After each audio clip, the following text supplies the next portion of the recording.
Senhoras e senhores, bom dia. Sejam bem-vindos ao primeiro simpósio sobre prevenção ao suicídio, complexidade e esperança. Este evento está sendo transmitido ao vivo pelo canal IPTV USP na internet, no YouTube, na página da Pró-Reitoria de Graduação da USP. A gravação no site da Pró-Reitoria da USP, assim que possível, será disponibilizada. Então, convidamos para a abertura o professor Edmund Chada Baracá, pró-reitor de graduação da Universidade de São Paulo. Para suas palavras.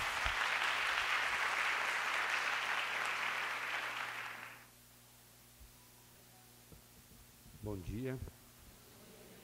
Magnífico reitor da USP, professor Vahan Agopian,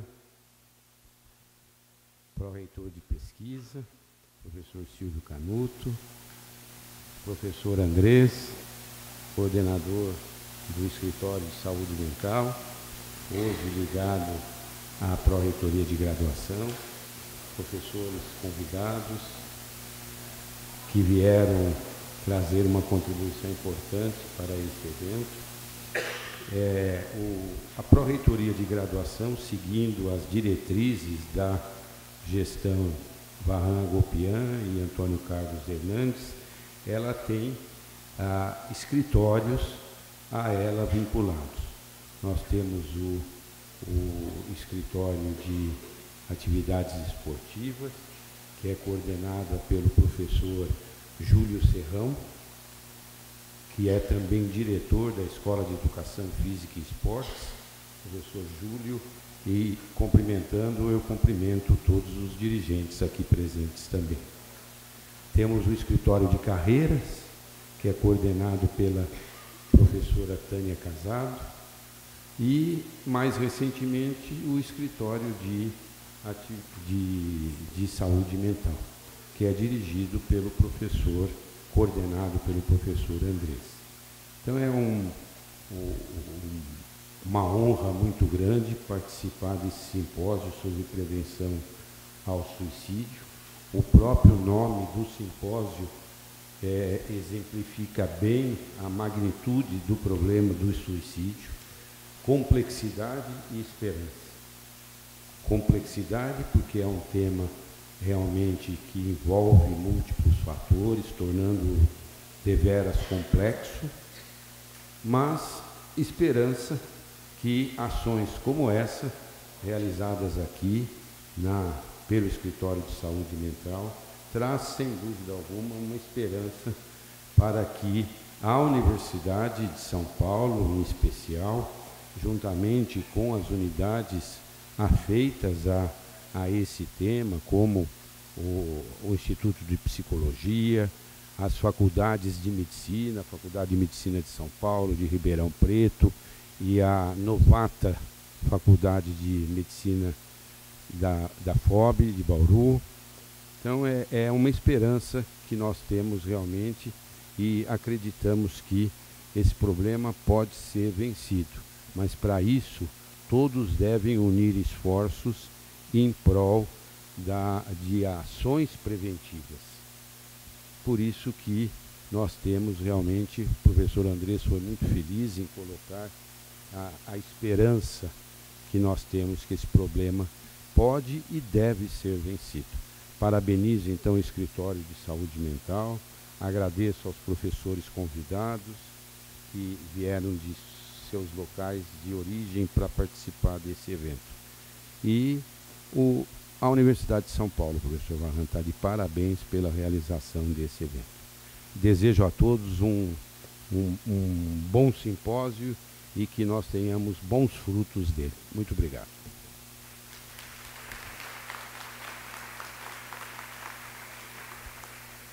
Convidamos agora o professor Dr. Andrés Eduardo Aguirre Antunes, coordenador do Escritório de Saúde Mental da Pró-Reitoria de Graduação e vice-diretor do Instituto de Psicologia da USP.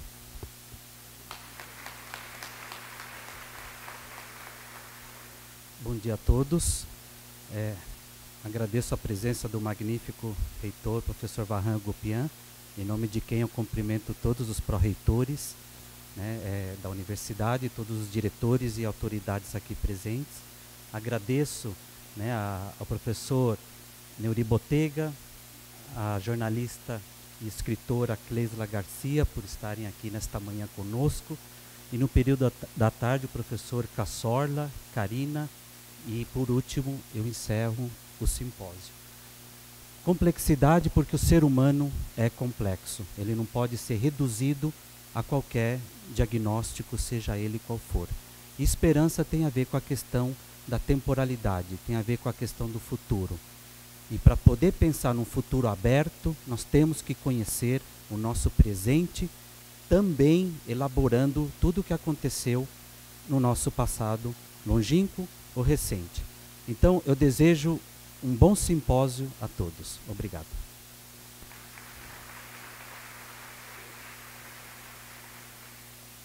Anunciamos as palavras do professor Dr. Vahan Agopian, magnífico reitor da Universidade de São Paulo. Bom dia a todos e a todas. Vocês perceberam que antes da proibição do uso do termo magnífico, ninguém me chamava de magnífico. Agora, por questões, diria, por posicionamento, toda hora me chamam. Primeiro eu quero cumprimentar a todos e a todas que vieram, agradecer a presença de todos, agradecer aos participantes que aceitaram o nosso convite e justificar um pouquinho. Por que a Universidade de São Paulo criou um escritório com essa finalidade? Um escritório em que se preocupa com a saúde mental. Porque é uma realidade e não dá para nós não aceitarmos o que está acontecendo. Não é somente aqui no Brasil, é um problema universal, problema pelo menos no Ocidente, um problema que está afligindo os nossos jovens de 18 a 25 anos, que é justamente a idade dos nossos alunos de graduação e a boa parte dos alunos de pós-graduação, e temos que enfrentar, como já foi dito, através da prevenção, enfrentar, compreendendo, nós somos uma universidade, compreendendo o que motivou isso aos jovens e tentar buscar as soluções. Como se disse, complexidade que tem que ser enfrentada e a esperança que tem que ser sempre dada. Eu agradeço aos nossos convidados porque nós queríamos ouvir também pessoas de fora da USP, falar entre nós, falar entre os nossos psiquiatras, psicólogos. Nós temos 2 grupos de psicólogos, os aqui da Instituto de Psicologia e os de Ribeirão Preto, da Faculdade de Filosofia, Ciências e Letras. Nós temos 2 grupos de psiquiatria, estamos criando um terceiro, como disse agora o professor Baracá. Nós precisamos ouvir pessoas de fora, ouvir um pouquinho nossos colegas que estão analisando o que está acontecendo num aspecto talvez diferente da gente. Nós estamos acompanhando as pesquisas que estão sendo feitas principalmente na Europa e tentando compreender esse problema. Espero, sinceramente, eu estou torcendo para que a gente consiga fazer um diagnóstico mais seguro e que nós possamos enfrentar esse problema de uma maneira mais efetiva, se não acabando, pelo menos minimizando os seus efeitos. Boa reunião a todos, boa discussão. Eu tenho certeza que pouco a pouco estamos dando passos para conseguir enfrentar melhor. Então, e por fim, de novo, agradecendo a todos, agradecendo aos palestrantes, agradecendo aos organizadores, agradecendo a presença de vocês que vão certamente colaborar com as suas sugestões e ideias. Nós vamos, sim, resolver o problema. Obrigado.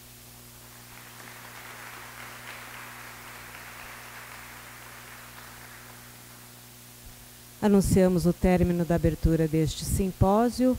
Passamos agora para a coordenação do evento, então eu passo a palavra agora para a mestre de cerimônias, Elaine. Bom dia a todos. Neste evento, teremos a apresentação de 5 convidados especialistas. Agora, na parte da manhã, teremos 2 convidados. E ao término das 2 palestras, nós teremos então um momento de conversa com o público. Para tanto, eu peço a gentileza de que os presentes escrevam suas perguntas durante as palestras, num papel que foi distribuído para vocês, que a nossa coordenação passará recolhendo e entregará aos palestrantes. Obrigada.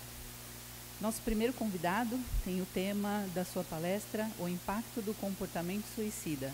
Professor Neuri Botega, graduado em Medicina, com residência médica em Psiquiatria e doutorado em Saúde Mental pela Unicamp, onde atualmente é professor titular, desenvolvendo seu trabalho também em consultório. Convidamos, então, o professor Neuri Botega.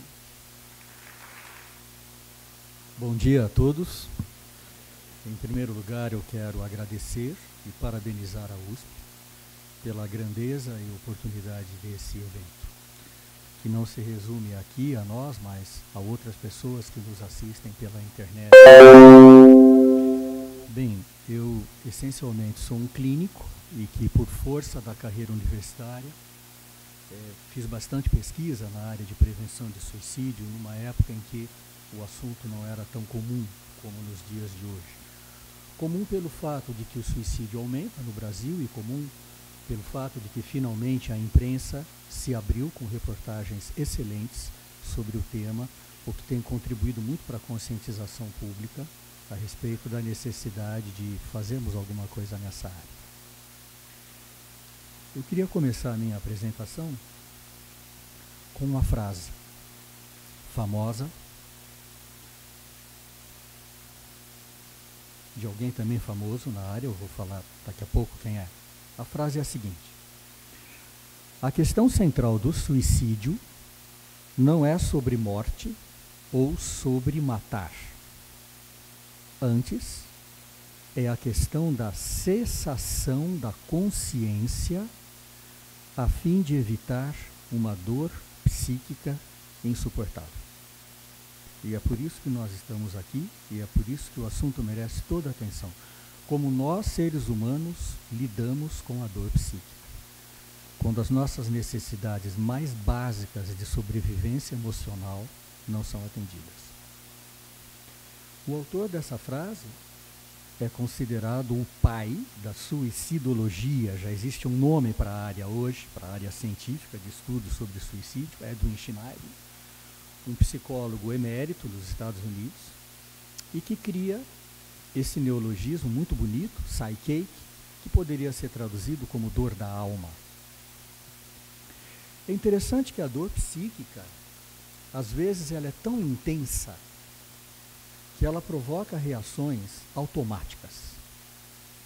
É como se algumas pessoas, notadamente os jovens, adolescentes, e quem sofre de transtornos do impulso, é como se essas pessoas se matassem antes de começar a sofrer. Porque para a gente ter dor, para a gente sofrer, a gente precisa pensar, a gente precisa ter ideias, imagens mentais. E se a gente não conseguir fazer isso, pela intensidade da dor, a gente só consegue reagir no desespero e no impulso.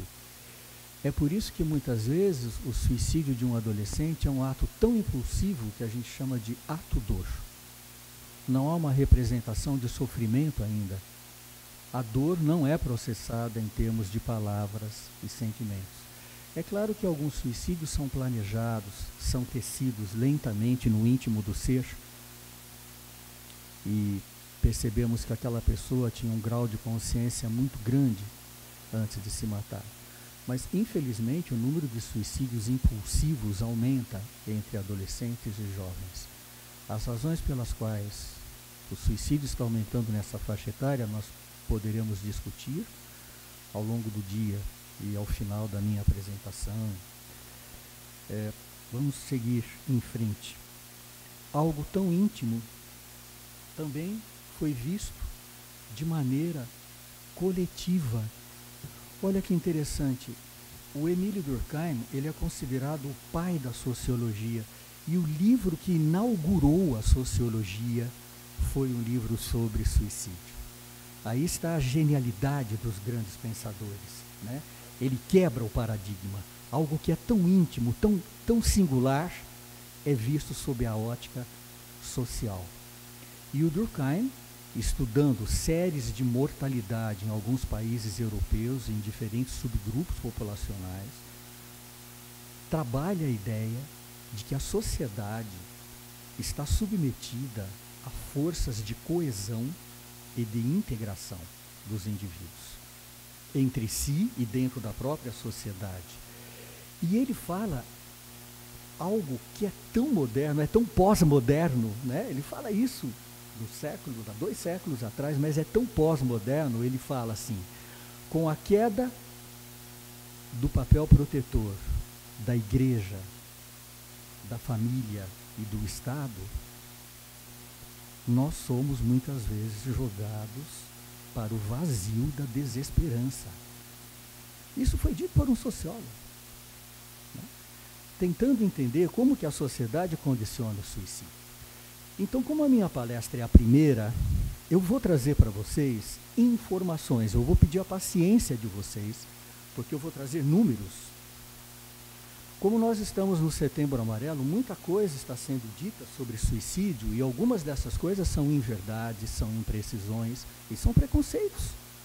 Porque nós temos os especialistas de plantão num assunto que, infelizmente, se tornou assunto da moda. Então eu vou trazer informações, vocês vão ter paciência, tá bom? Eu vou trazer números populacionais.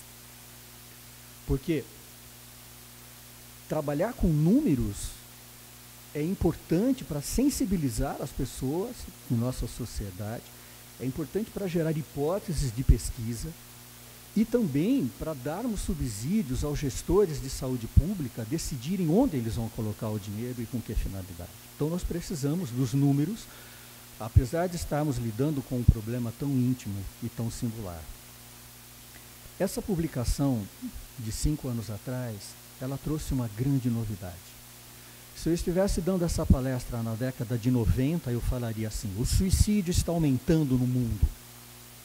O correto hoje é dizer que a maioria dos países pertencentes à Organização Mundial da Saúde, que enviam para a OMS dados sobre mortalidade, a maioria conseguiu diminuir as taxas de suicídio.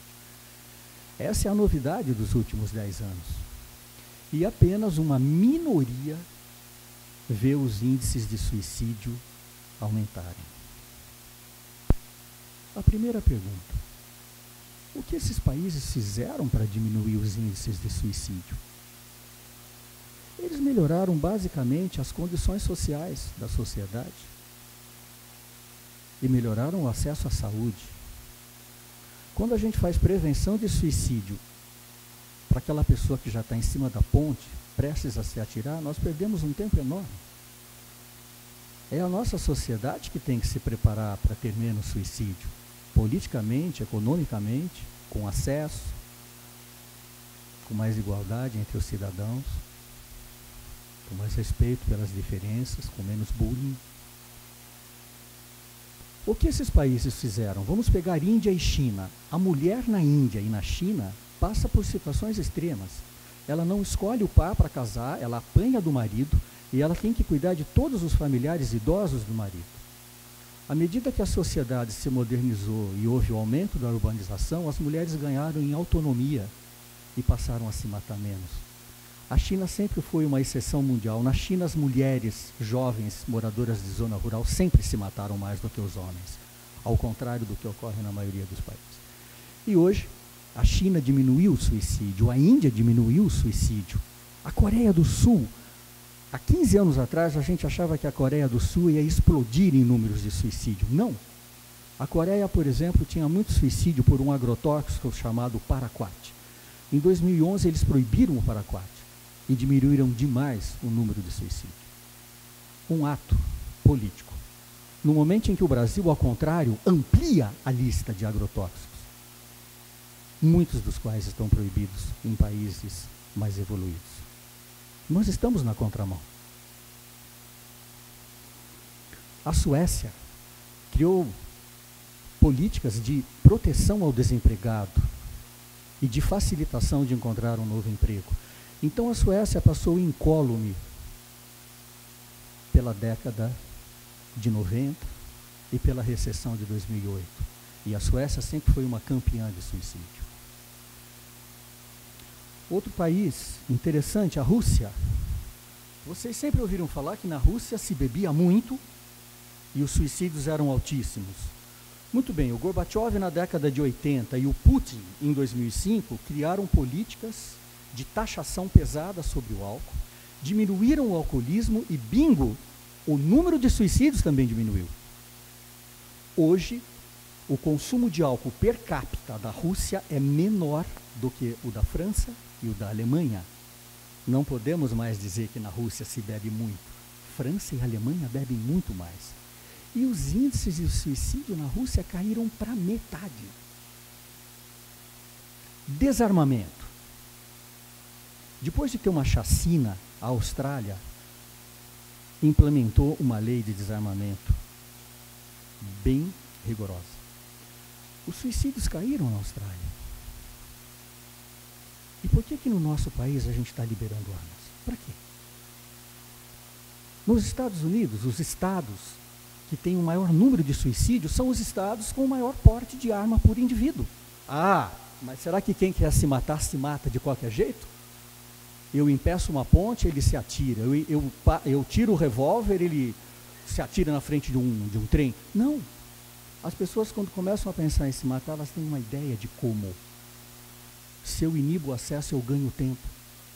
Porque muita gente que pensa em se matar, também no fundo está implorando para ser resgatado e conseguir ser ajudado e continuar nesse mundo. Então, quando eu impeço o acesso ao meio letal, a pessoa não pula rapidamente para outra. Esse é um preconceito, é um mito que a gente tem que também destruir em relação ao suicídio. Então vamos falar sobre esses 17%, onde os índices aumentam. Onde você acha que o Brasil está? Adivinha? Dados do Ministério da Saúde, ano a ano. Aqui, o último dado é de 2014, porque a consolidação dos dados sobre suicídio demora um pouco para publicar. Mas todo professor, quando dá palestra, aproveita para aprender um pouco mais. E eu fui fazer a lição de casa pegando dados recentes, tá certo? Vamos ver as principais causas de morte entre os homens em 1990. Onde está o suicídio? 1, 2, 3, 4, 5, em sexto lugar, em 1990. Vamos pegar as causas de morte entre homens em 2017, onde está o suicídio? Quarto lugar. Está subindo. O nosso país está na contramão também nisso. Mulheres, 1990, 10 principais causas de morte. Onde está o suicídio? Não está. Mulheres, 2017, 10 principais causas de morte. Apareceu. Esperem mais 10 anos que vai subindo, como está acontecendo entre os homens. Entenderam? O Brasil é um país continental, então o suicídio ele é maior no Rio Grande do Sul, ele é maior nos estados onde tem uma população indígena mais concentrada. Como os indígenas têm pouco poder social, aparece menos a questão do suicídio indígena, mas é terrível. Várias vezes maior do que a média nacional. E como o Brasil é muito populoso, embora a nossa taxa de suicídio não seja tão elevada, como nós temos vários 100.000 habitantes, porque esse é o denominador da taxa, número de mortes para cada 100.000 habitantes, o Brasil tem muitos mortos. 12.000 por ano, aproximadamente, o que nos coloca em 8º lugar no mundo entre os países onde há maior número de suicídios. O próprio Ministério da Saúde admite que o número é 20% maior. Ok, vamos ouvir o Ministério da Saúde, 38 por dia. Imagine um acidente rodoviário onde 38 pessoas morrem. Vai ser notícia nos principais portais, nos principais meios de comunicação. Vocês concordam? Como suicídio é tabu? Suicídio é tabu dentro de uma família. E o tabu é repetido na sociedade como um todo. Bem, mas nós temos que tomar cuidado com números de suicídio. E eu vou trazer para vocês 3 cuidados que a gente tem que ter quando olha números de suicídio. Primeiro cuidado: o número de pessoas encontradas mortas em que não se pode estabelecer a intenção da morte é quase semelhante ao número dos que se matam. Vocês concordam? Olha aqui. Então é por isso que grande parte dos afogamentos, dos acidentes, pessoas encontradas mortas, uma boa parte foi por suicídio. Então a gente tem um problema de subnotificação, porque o Brasil é muito grande, não é todo lugar que tem serviço de verificação de óbito, IML, e nós temos um problema de atestados de morte falseados também. Cada vez menos. O Brasil é considerado pela OMS, Organização Mundial da Saúde, um dos países com um bom registro de óbitos, com um bom sistema de vigilância. Mas não há dúvida de que nós precisamos melhorar. Outro cuidado que a gente tem que ter. Vocês estão vendo que entre 2002 e 2012 houve um aumento de taxa de suicídio em todos os estados brasileiros e no Brasil como um todo. Está dando para bater o olho e ver? Mas tem uma coisa estranha nesse gráfico. Paraíba, o número aumentou 120%, cortou um pouco no slide, 120%, Bahia aumentou 92%, Amazonas aumentou 91%. Gente, se isso tivesse acontecido, seria uma verdadeira epidemia. Não, o que está acontecendo? A notificação está melhorando. Então, nós temos que, nesse crescimento dos números, dar um desconto para a melhora da notificação, principalmente no Norte e no Nordeste. Porque no Sudeste, no Centro-Oeste, no Sul, o sistema funciona muito melhor. E nessas regiões, o que está acontecendo com o suicídio nessas regiões? Então vamos ver qual é a tendência. Olha, um artigo que saiu esse ano de um grupo da Universidade Federal do Maranhão. Outra novidade, há 20 anos atrás pouco se publicava sobre suicídio. Hoje, muitas publicações, diferentes grupos em diferentes cantos do país. Isso é uma coisa muito boa de se ver, porque a nossa sociedade está abrindo os olhos para um problema. Acho isso um passo importante. O que esse grupo mostra? Que no Norte e no Nordeste, a tendência é de aumento na taxa de suicídio. Também no Sudeste, que tem um excelente sistema de informação. No Centro-Oeste, a tendência é estacionária. E o Sul, que sempre teve índices altos de suicídio, uma tendência a começar a diminuir. Eu participei de uma banca de epidemiologia no início do ano, um trabalho super bem feito, já mostrando que os índices começam a ser reduzidos no Rio Grande do Sul, o estado campeão do suicídio.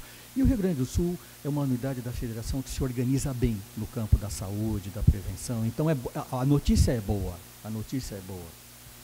Bom, então o correto para trabalhar com números é por um espaço longo de tempo, para a gente não falar bobagem de um ano para o outro, e em subgrupos de população, porque quando a gente fala em média, nós escondemos aqueles subgrupos que realmente mais precisam de um olhar atento. Então, um trabalho feito pelo grupo de Santa Catarina, da Universidade Federal, vejam que na maioria das vezes os trabalhos vêm de universidades públicas, tá certo?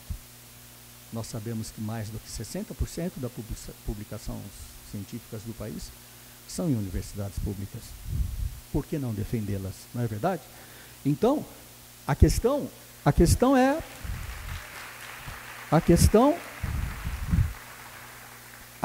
que quando a gente olha os adolescentes do Brasil, os índices aumentam entre os adolescentes. Inquestionavelmente. Se a gente pegar um intervalo de 15 anos, o número aumentou 47%.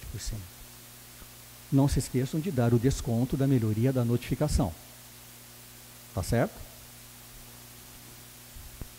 E outro trabalho belíssimo também publicado esse ano, eu falei para vocês que eu ia trazer publicação recente, de um grupo da Unifesp. Eles analisam mortalidade de adolescentes e veem o paralelo entre a mortalidade de adolescentes e os índices de desigualdade social. O índice Gini ele mede o gap, a distância entre o mais rico e o mais pobre. também desemprego, escolaridade, um trabalho muito bonito. E olha o que eles concluem.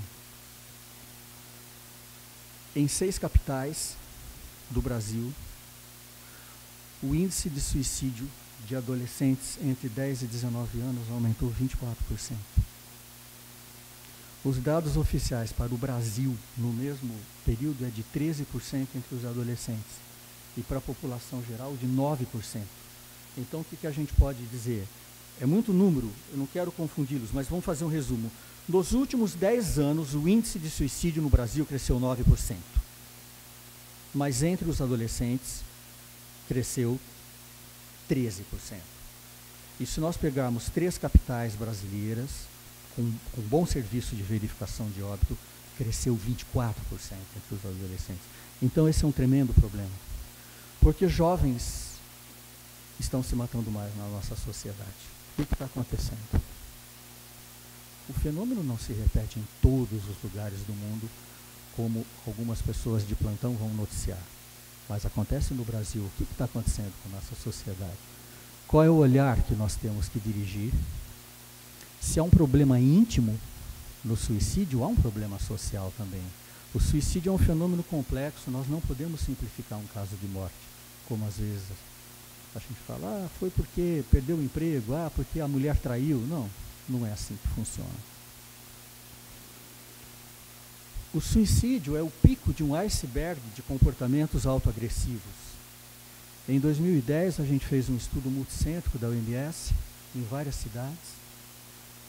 Em Campinas, em várias cidades do globo, um estudo multicêntrico. Em Campinas, a gente sorteou 515 domicílios a partir de listagens do IBGE, desde áreas de favela até condomínios de luxo.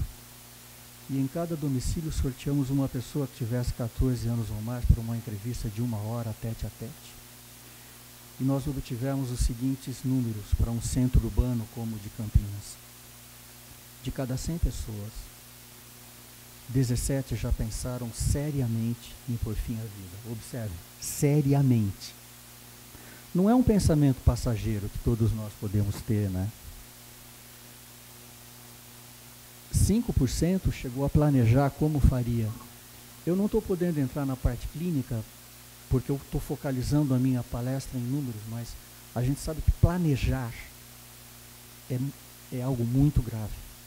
Porque o normal, quando eu penso em me matar, é falar, nossa, o que eu estou pensando? Deixa eu mudar meu pensamento, deixa eu fazer outra coisa. Agora, quando a pessoa perde o medo de pensar, vai para a internet, pesquisa, planeja, o risco é muito maior. E 3 chegaram a tentar efetivamente o suicídio, mas desses 3 que tentaram, apenas um foi no sistema de saúde. Então, é a ponta de um iceberg, né? Essas pessoas, uma parte dessas pessoas que estão submersas ao nosso olhar, elas vão subir e poderão se matar. O que nós temos que fazer? Como que nós temos que trabalhar em prevenção para sermos mais eficientes, efetivos, né? Bom, há estratégias de prevenção que são dirigidas ao público em geral. Um evento como esse é uma estratégia universal. Mas, às vezes, nós temos estratégias dirigidas a um subgrupo que está se matando mais, como, por exemplo, os indígenas, ou os agricultores do Rio Grande do Sul, ou policiais militares, ou presidiários, ou população LGBT, ou jovens universitários. Isso é o que a gente chama de estratégia seletiva. E é uma estratégia indicada, quer dizer, indica-se uma estratégia de prevenção para um grupo altamente propenso ao suicídio. Eu vou dar um exemplo daqui a pouco para vocês. Trata-se do grupo de pessoas que já tentaram se matar. O grupo com maior risco de se matar é o grupo de quem já tentou se matar. Cuidado, é óbvio demais, mas isso tem uma implicação em saúde pública. Atender bem quem tenta. E não desprezar e não maltratar no pronto-socorro. Conscientização. Houve sempre muito medo de se falar sobre suicídio na imprensa, porque nos cursos de graduação na área de comunicação fala-se muito do efeito Werther. Werther era o nome de um adolescente que se apaixona por uma balzaquiana chamada Charlotte. O livro fez o maior sucesso viralizou no século XVIII, certo? Vendido em toda a Europa, várias impressões. O Werther aparecia em várias gravuras vestido dessa maneira. E a Charlotte dava corda para ele, dava corda. Eles ficavam um cevando o outro, né? Mas num belo dia a Charlotte fala para ele: eu vou me casar. Eu estou noiva e vou me casar. Ao final de muito sofrimento, o Werther se dá um tiro na cabeça. Essa é uma outra gravura.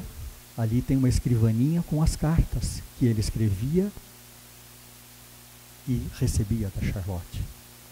O Goethe tem uma ideia genial. Ele abre o livro dele dizendo que o caseiro do Werther, que encontrou o Werther morto, reuniu as cartas do Werther e entregou-as para que o Goethe escrevesse o seu grande romance. Então os jovens que liam o Goethe sentiam que a história era uma verdade, pela genialidade do Goethe.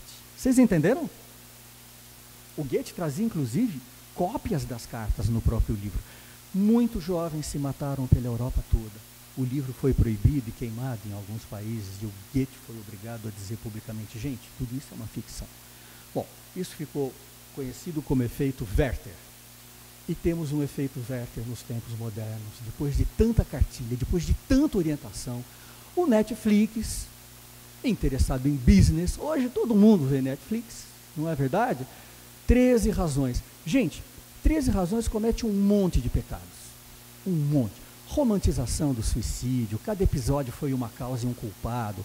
Todos os adultos são uns bobos que ninguém ajuda, todo mundo fez mal para a menina morreu, fizeram um altar para ela. Todos nós que trabalhamos em suicídio, a gente começou a pensar: isso não vai dar certo. Isso não vai dar certo.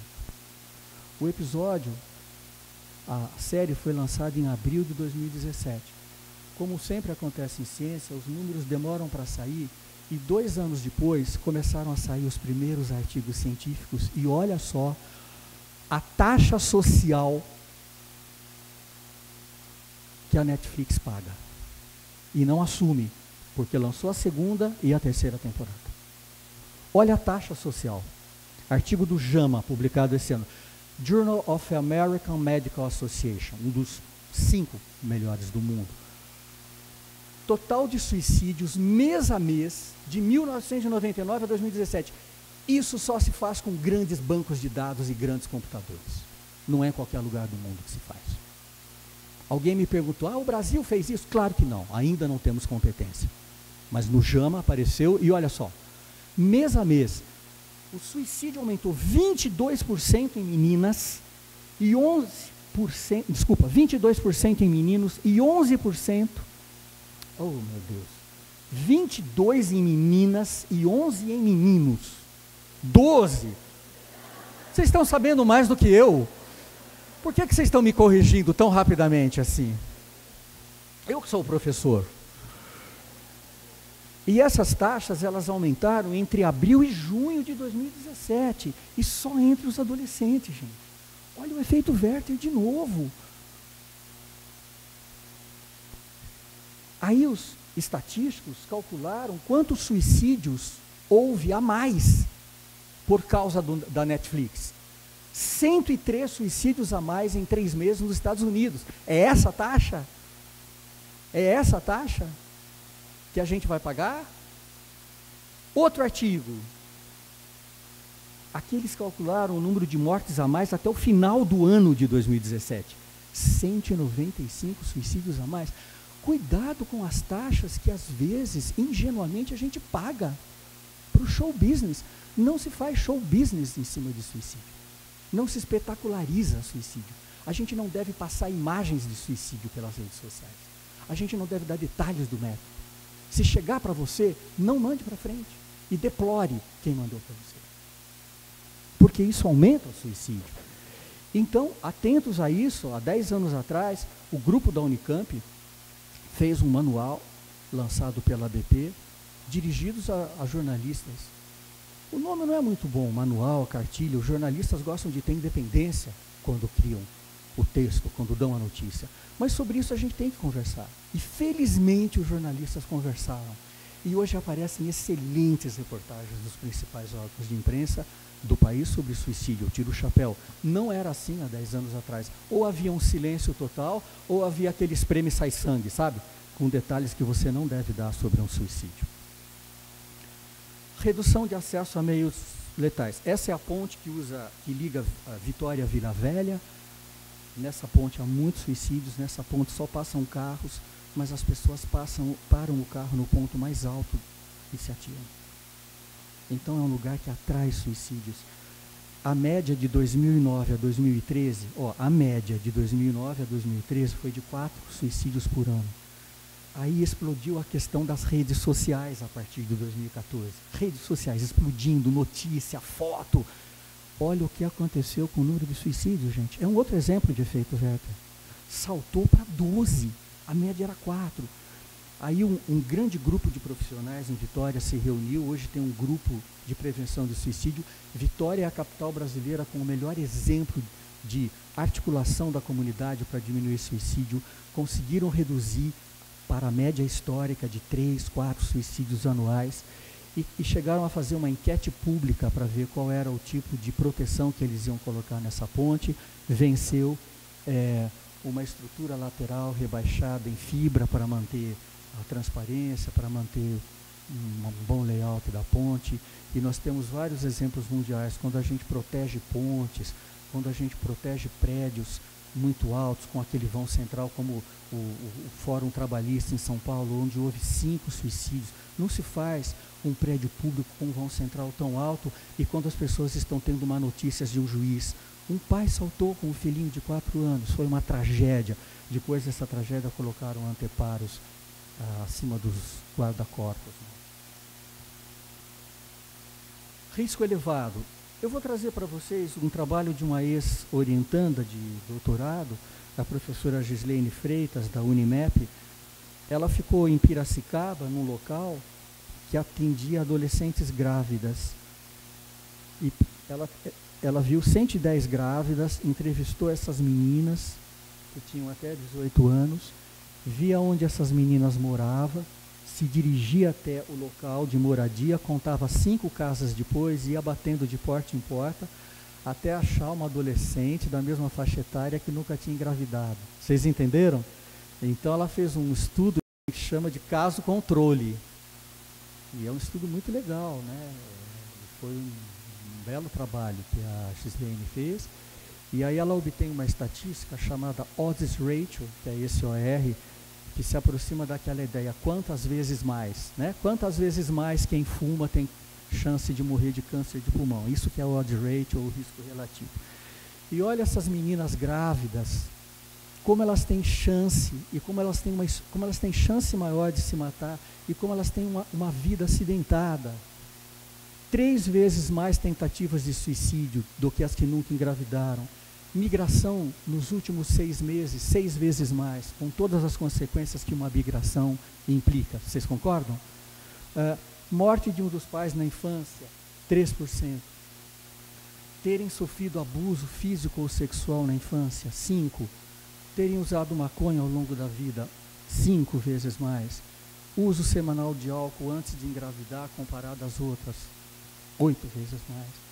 Então, quando você pensa em adolescentes grávidas esperando na sala de espera de um serviço público, alguma coisa precisaria ser feita. Vocês concordam? Aí começa a prevenção de suicídio. Por isso que eu falei que suicídio para não pular prevenção para não pular da ponte, a gente perdeu um tempo enorme, porque essas crianças vão crescer num ambiente onde essas mães adolescentes já cresceram. E para estruturar melhor esse ambiente, é todo um esforço político, educacional, na área da saúde. Prevenção de suicídio é uma sociedade melhor, essa que é a realidade. Mas mesmo fazendo uma sociedade melhor, nós vamos continuar a ter suicídios.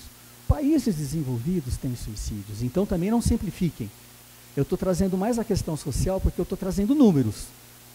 Não é? Eu não estou trazendo um caso individual, a conversa seria diferente, mas hoje eu estou pensando em saúde pública. Esse foi um trabalho que fizemos na Unicamp, um estudo multicêntrico da OMS. Vários casos de suicídio chegavam no pronto-socorro, de tentativa de suicídio, e nós sorteávamos a pessoa, ou ela ia para um tratamento usual, e tratamento usual significava ser encaminhada para a rede de saúde, ou fazíamos telefonemas periódicos para ela, a mesma pessoa sempre telefonando e incentivando-a a fazer tratamento. O telefonema não era tratamento, era um incentivo ao tratamento. E olha, o estudo foi feito em várias cidades, num total de 1.867 pessoas, e olha o que acontece ao final de 1 ano e meio, quando nós fomos comparar os desfechos. Muito mais casos, 10 vezes mais casos de suicídio no grupo que não recebeu os telefonemas. Então, uma medida tão aparentemente simples como acompanhar direito uma pessoa que tentou o suicídio, reduz o número de suicídios. A gente acha que ao longo dos telefonemas, embora os telefonemas não objetivassem tratamento, a gente ajudava a pessoa a fazer uma narrativa significativa ao que tinha acontecido. Porque quando um jovem tenta o suicídio, depois ele não quer falar. Ele fala, não, foi bobeira, esquece, não, imagina. Ele não quer falar. E quando ele não quer falar, ele não digere. E aí ele tenta de novo. Então a gente acha que esses telefonemas ajudaram numa espécie de digestão mental do que ocorreu com essas pessoas. Bem, eu termino por aqui. Esse livro é um livro mais técnico, dirigido a quem está na área da saúde, na área da educação. Embora seja um livro mais técnico, ele tem uma linguagem que eu suponho é bastante acessível para todos os interessados. Este é um outro livro dirigido ao grande público. Hoje, depressão é o transtorno mental mais relacionado ao suicídio e há muitas dúvidas em relação à depressão. Esse livro foi lançado há 1 ano atrás. Os livros estão disponíveis para venda, acho eu. Pelo menos esperamos que haja. Já estão aí.